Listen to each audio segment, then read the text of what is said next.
मसाजोगचे सरपंच संतोष देशमुख यांच्या हत्येप्रकरणी बीड जिल्हा न्यायालयामध्ये पहिली सुनावणी होणार आहे। या आधीची सुनावणी ही केज कोर्टात झाली होती आणि त्यानंतर हा खटला आता बीड कोर्टात वर्ग केल्यावरची ही पहिली सुनावणी होतीये। या सुनावणीसाठी विशेष सरकारी वकील उज्ज्वल निकम हे सुद्धा कोर्टामध्ये हजर असतील। सुरक्षेच्या कारणास्तव वाल्मिक कराडसह 7ही आरोपींना व्हिडिओ कॉन्फरन्सिंगद्वारे सुनावणीला उपस्थित केलं जाईल। दरम्यान आज आरोपींच्या वकिलांना आरोपींचे जबाब, इलेक्ट्रॉनिक पुरावे, व्हिडिओ, फोटो दिले जाणार आहेत। तसंच सीडीआरची कॉपीही आरोपींच्या वकिलांना दिली जाईल।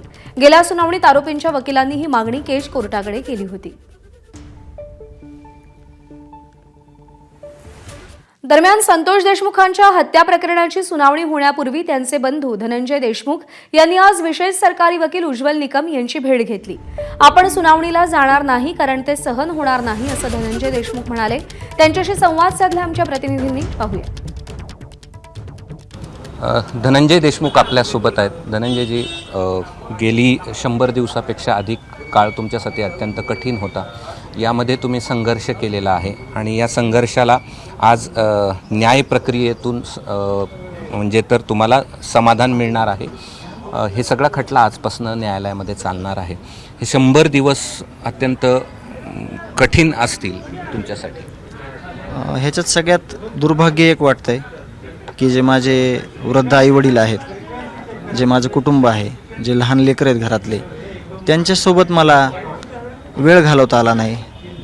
दुःख एकमेकांचं आम्हाला वाटून घेण्याला सुद्धा वेळ मिळाला नाही। कारण का, ही घटना घडल्यापासून ते आत्तापर्यंत जे न्यायाचा लढा लढण्यासाठी मी स्वतः, गावकरी, सगळे जे या न्यायाच्या प्रक्रियेमध्ये सगळे लोक आहेत, त्या लोकांना एकच फोकस होता, एकच टार्गेट होतं की आपल्याला न्याय मिळाला पाहिजे। म्हणून हे सगळे प्रत्येक पाऊल टाकताना प्रत्येक दिवस असा उजडायचा की रोज वेगळं आव्हान असायचं। एक चूक देखील कुठलीही आपल्याला किती महागात पडू शकते याचं टेन्शन असायचं, किंवा आपल्याला काय करायचं, जास्त वेळ भेटत नव्हता आपल्याला की निर्णय काय घ्यायला पाहिजे, आता निर्णय कुठला घेतला पाहिजे, काय केलं पाहिजे। परंतु हे सगळं करताना हे सगळं जे इथपर्यंत आपण आलोत त्याचं सर्वस्वी जे काही गाव आहे, ज्या गावात आम्हाला 20 वर्षापासून 25 वर्षापासून सांभाळलं गेलं, त्या गावाचा खूप सिंहाचा वाटा आहे। आणि त्यानंतर जे या सगळ्या आपल्या राज्यातील शेवटच्या घटकापर्यंत जे लोक आहेत, त्या लोकांनी आपल्याला इथपर्यंत आणलेलं आहे आणि न्यायापर्यंत तेच लोक सगळे घेऊन जातील असा मला विश्वास आहे। उज्ज्वल निकम वकील असावेत की नसावेत यावर देखील संवाद झाला। म्हणजे काहींचं म्हणणं होतं की नको, काहींचं म्हणणं होतं, मात्र तुम्ही पहिल्यापासून त्यांच्या पाठीशी उभा राहिलात आणि तुम्ही तीच मागणी केली की निकमच आपल्याला सरकारी वकील म्हणून हवे आहेत। यामागे तुमची भूमिका काय होती? नाही, भूमिका म्हणजे निकम साहेबासोबतच अशी होती असं नाही। ज्या काही पोलीस यंत्रणा आहेत, CID आहेत, SIT आहेत, किंवा निकम साहेब असतील, आमच्या कुटुंबाला, गावाला आणि सगळ्यांना एकच प्रामुख्यानं मागणी आहे, अपेक्षा आहे की आम्हाला न्याय मिळाला पाहिजे। आणि प्रत्येक माणसावर जर आपण अविश्वास दाखवत गेलो किंवा आपण त्याला डाऊट दाखवत गेलो तर मग हा सगळा जो तपास आहे, सगळा जो न्यायाची प्रक्रिया आहे, कुठंतरी त्याला म्हणजे दिशा वेगळी भेटू नये म्हणून आपण ह्या सगळ्या गोष्टीला स्टेबल राहिलो। आणि आम्हाला एकच अपेक्षा आहे की आम्हाला न्याय मिळाला पाहिजे, आरोपींना फाशी झाली पाहिजे। तुम्ही कोर्टामध्ये सुनावणीच्या वेळेस हजर राहणार आहात का?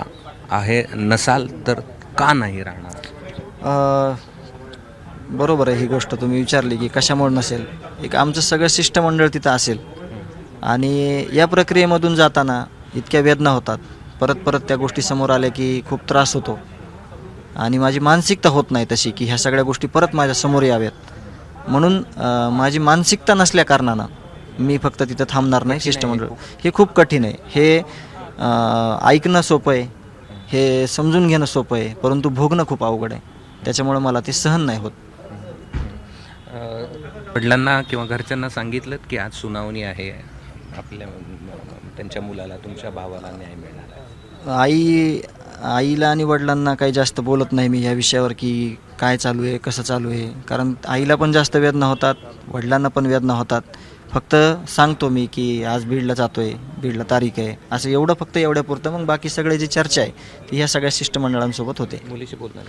वैभवीला सांगितलं, फक्त तिचा फोन आलता की चाचा तू जेवण करून जा। तर मानसिकता होत नाही कुठली, हे सगळं होऊस तर काय होणार आहे, कसं जाणार आहे पुढं, म्हणून तेवढंच फक्त बोलणं झालेलं आहे। ABP माझा, उघडा डोळे बघा नीट.